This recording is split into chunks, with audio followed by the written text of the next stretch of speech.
warahmatullahi wabarakatuh. Nama saya Endah Setiawati, NIM 206190088.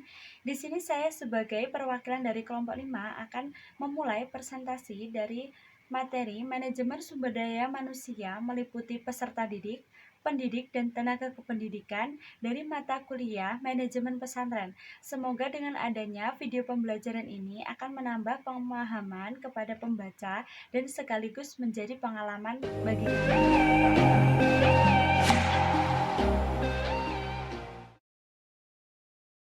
Saja, yang pertama adalah pengertian manajemen sumber daya manusia. Pada dasarnya, kegiatan manajemen tidak terlepas dari kegiatan pengelolaan dan pengaturan. Mengapa demikian? Karena di dalam kegiatan manajemen terdapat 4 fungsi, yaitu yang pertama, fungsi perencanaan, kedua, fungsi pengorganisasian, fungsi pelaksanaan, dan terakhir adalah fungsi evaluasi. Menurut Saidi Lim, MSDM atau Manajemen Sumber Daya Manusia adalah suatu kegiatan pengelolaan yang meliputi pendayagunaan, pengembangan, penilaian, pemberian balas jasa bagi manusia sebagai individu anggota organisasi ataupun perusahaan. Juga menyangkut cara-cara mendesain sistem perencanaan, penyusunan karyawan, pengelolaan karir, evaluasi kerja, kompensasi karyawan, dan hubungan ketenaga kerjaan. Di dalam lembaga pendidikan yang dimaksud sebagai sumber daya manusia tidak hanya guru dan staf administrasi, namun seluruh warga sekolah yang ada di lembaga tersebut. Manajemen sumber daya manusia di lembaga pendidikan khususnya sekolah antara sekolah umum dan madrasah itu hampir sama. Hanya di lembaga madrasah, warga sekolahnya lebih menekankan pada ketentuan dan ajaran Islam. Seperti yang sudah kita ketahui bahwa madrasah sebagai sekolah yang mengajarkan ilmu umum dan juga sebagai sekolah yang mengajarkan ilmu agama. Inilah yang menjadi pembeda manajemen sumber daya manusia di sekolah umum dan di madrasah. Menurut Undang-Undang Republik Indonesia Nomor 20 Tahun 2003 tentang Sistem Pendidikan Nasional, secara teknis disebutkan bahwa pendidik adalah tenaga pendidikan yang berkualitas sebagai guru, dosen, konselor, tutor, dan sebutan lainnya yang sesuai dengan kekhususannya. Sedangkan tenaga kependidikan adalah anggota masyarakat yang mengabdikan diri dan diangkat untuk menunjang penyelenggaraan pendidikan.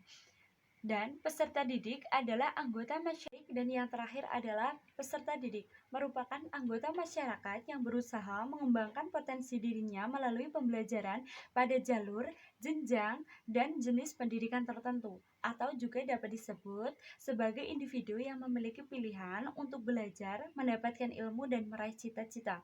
Nah, dari pengertian yang sudah saya sebutkan tadi, dapat disimpulkan bahwa manajemen sumber daya manusia di dalam lembaga pendidikan di sekolah umum maupun madrasah di sini hampir sama.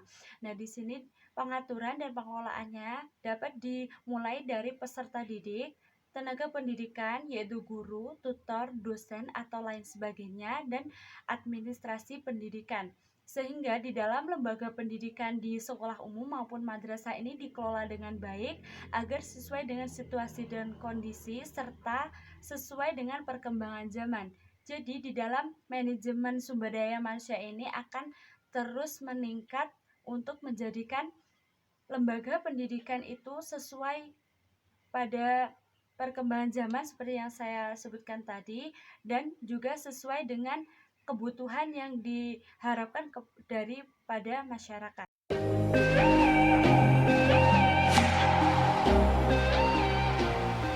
Assalamualaikum warahmatullahi wabarakatuh.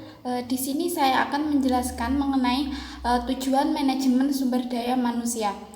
Jadi tujuan MSDM secara tepat sangatlah sulit untuk dirumuskan karena sifatnya bervariasi dan tergantung pada pertahapan perkembangan yang terjadi pada masing-masing organisasi. Untuk mencapai kebermaknaan sumber daya manusia optimal, maka diperlukan manajemen dengan tujuan yang jelas. Tujuan manajemen dapat dilihat dari tingkat yang paling rendah, yaitu tingkat personal, naik ke tingkat yang lebih tinggi, yaitu tujuan fungsional, dilanjutkan ke tujuan organisasional, lalu puncaknya untuk tujuan layanan masyarakat secara nasional dan internasional. Jadi ada 4 tersebut, yaitu yang pertama tujuan personal, lalu yang kedua yaitu tujuan fungsional, yang ketiga yaitu tujuan organisasional, yang terakhir yaitu tujuan masyarakat. Tujuan manajemen sumber daya manusia pendidikan itu berbeda dengan tujuan manajemen sumber daya manusia pada bidang lain, seperti di perusahaan atau pabrik.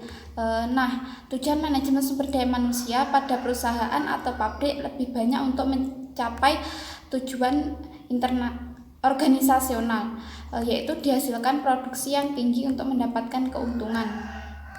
Hal ini berbeda dengan tujuan manajemen sumber daya manusia di bidang pendidikan, yang diharapkan bisa mencapai tujuan masyarakat, yaitu masyarakat yang terdidik atau sumber daya manusia yang lebih berkualitas dan kompetitif dibandingkan dengan masyarakat generasi sebelumnya dan masyarakat di negara-negara lain. Inilah perbedaan substansial antara manajemen sumber daya manusia di bidang pendidikan dan perusahaan.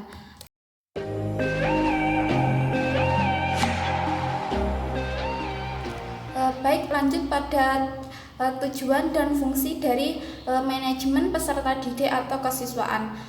Nah, jadi tujuan dari manajemen kesiswaan adalah untuk mengatur berbagai kegiatan dalam bidang kesiswaan, serta sebagai wahana bagi siswa untuk mengembangkan diri seoptimal mungkin. Sedangkan fungsi manajemen peserta didik atau kesiswaan yaitu sebagai wahana bagi peserta didik untuk mengembangkan diri seoptimal mungkin, baik yang berkenaan dengan segi individualitasnya, segi sosial maupun segi-segi potensi peserta didik lainnya. Nah, dalam pembinaan peserta didik ini terdapat 3 pilar, yaitu yang pertama berwawasan masa depan. Nah, maksudnya mendidik para siswa untuk optimis, aktif, dan berpikir positif untuk mampu membina diri menuju kualitas hidup yang lebih baik. Kemudian memiliki keteraturan pribadi atau self-regulation. Maksudnya pembinaan para siswa untuk memiliki kehidupan yang terarah dan terprogram. Pilar yang terakhir yaitu mengenai kepedulian sosial atau social care. Maksudnya yaitu untuk membina siswa agar memiliki rasa kepedulian sosial yang baik.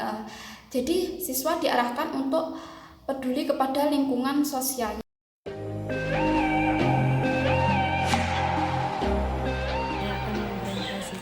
Dengan bagian kerangka dasar manajemen sumber daya peserta didik, pendidik dan tenaga pendidik.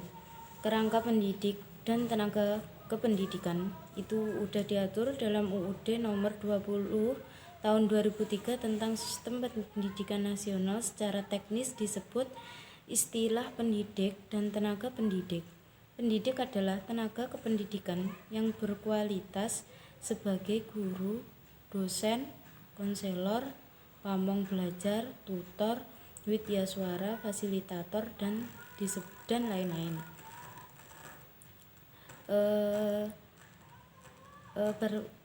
Mereka itu berpartisipasi dan menyelenggarakan pendidikan.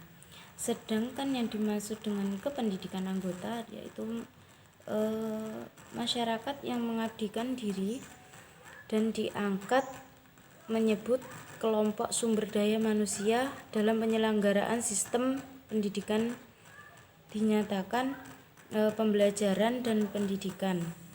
Berdasarkan seluruh uraian di atas dapat disimpulkan bahwa manajemen sumber daya manusia adalah sebagai segala usaha, baik dalam bentuk kebijakan, kegiatan, pertimbangan, dan lain-lainnya yang dimaksud agar sumber daya manusia dapat mampu dan sejahtera dalam bekerja sama maksimal untuk mencapai tujuan pendidikan kebijakan. Dan di sini jelaskan beberapa strategi sumber daya pendidik dan tenaga pendidikan dalam kesatuan sistem persyaratan seperti terdidik secara baik, terlatih secara baik, dan didukung oleh fasilitas yang memadai sehingga mampu berkinerja dengan baik. Terus kemudian peserta didik.